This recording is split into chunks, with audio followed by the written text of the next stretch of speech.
Selamat siang, saya akan mempresentasikan makalah saya dengan judul Pengembangan Model Manajemen Penjaminan Mutu Pembelajaran Blended Learning pada Program Studi Akuntansi di Universitas Bina Insani Bekasi pasca pandemi COVID-19. Bina Insani University Bekasi tidak ketinggalan dengan perkembangan teknologi yang berkembang di industri 4.0 saat ini. Universitas ini menerapkan sistem pembelajaran yang disebut dengan e-kampus. Namun dalam perjalanannya, baik dosen dan mahasiswa hanya mengetahui sistem ini sebagai pelengkap dalam sistem pembelajaran dan bukan sebagai media pembelajaran. Sehingga dari temuan pada pengamatan pendahuluan penelitian ini, secara garis besar sistem pembelajaran online ini tidak mempunyai pengaruh pada peningkatan kualitas pengajaran pada program studi akuntansi Bina Insani University ini. Hal ini dikarenakan oleh sistem yang telah disediakan tersebut digunakan sebagai ajang dosen untuk memberikan tugas bagi mahasiswa. Dengan kata lain, dapat dikatakan bukanlah kuliah online yang terjadi, tetapi tugas online.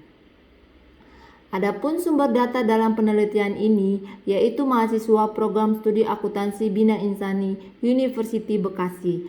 Teknik pengumpulan data disesuaikan dengan pendapat Sugiono. Menurut Sugiono, teknik pengumpulan data dalam penelitian kualitatif secara umum terdiri dari 4 macam, yaitu observasi, wawancara, dokumentasi, dan gabungan atau triangulasi.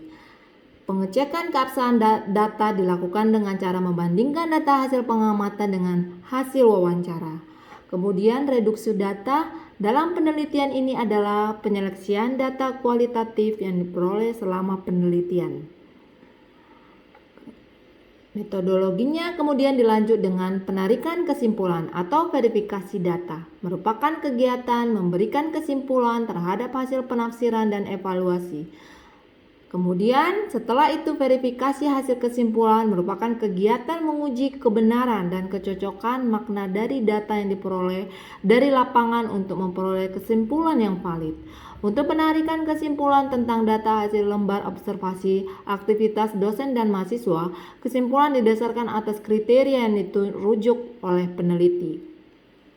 Pada penelitian ini dilakukan observasi dan penilaian di lapangan pada 2 tahap, yaitu tahap awal penelitian di mana fasilitas belajar online yang disediakan oleh kampus belum digunakan secara maksimal, dan pada tahap kedua setelah dilaksanakan implementasi pada sistem pembelajaran online pada program studi akuntansi Bina Insani University Bekasi. Hasil penelitian.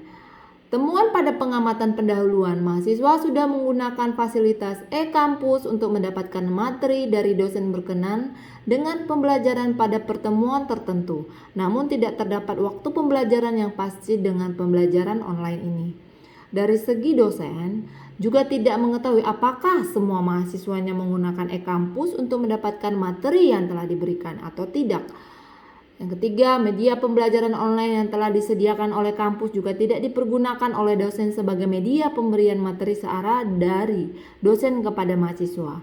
Keempat, mahasiswa program studi akuntansi sendiri sudah mengenal e-kampus sebagai sarana pembelajaran, tetapi masih pasif menggunakan fasilitas tersebut. Atau dapat dikatakan bahwa media tersebut hanya sebagai pelengkap untuk mendapatkan materi dari dosen. Dapat disimpulkan bahwa hasil dari observasi awal ini pembelajaran online melalui e-kampus tidak dapat meningkatkan kualitas pembelajaran di program studi akuntansi Bina Insani University. Hasil penelitian tahap tindakan. Adapun tahap tindakan 1, membuat mata kuliah online baik dengan mode basic atau advance dengan pilihan format mingguan, topik ataupun sosial dengan berisi research atau activities. Kedua, menunjukkan aktivitas sosial yaitu dengan mengetahui siapa saja yang sedang online, dapat bertegur sapa, melakukan chatting, berdiskusi, forum diskusi, membuat refleksi melalui jurnal. Ketiga, memonitoring aktivitas mahasiswa. Keempat, melakukan pemberian dan pengiriman tugas terintegrasi, yakni dengan pemberian tugas online, tugas offline, upload file, dan lain sebagainya. Hasil penelitian. Tahap refleksi. Berdasarkan hasil analisis data observasi yang telah dilakukan oleh observers, diketahui bahwa aktivitas mahasiswa dan dosen dalam menggunakan e-kampus termasuk kategori sangat baik. pembahasan. Sejalan dengan penelitian oleh Jill menyatakan bahwa ada peran baik untuk dosen dan mahasiswa dalam belajar. Bagaimana memanfaatkan lingkungan belajar virtual secara optimal untuk meningkatkan proses pembelajaran. Kesimpulan, pada observasi awal penelitian bahwa mahasiswa program studi akuntansi sudah menggunakan fasilitas e-kampus untuk mendapatkan materi dari dosen berkenaan dengan pembelajaran pada pertemuan tertentu sehingga dapat waktu pembelajaran yang pasti dan pembelajaran online ini. Demikianlah dan terima kasih makalah dari saya. Terima kasih.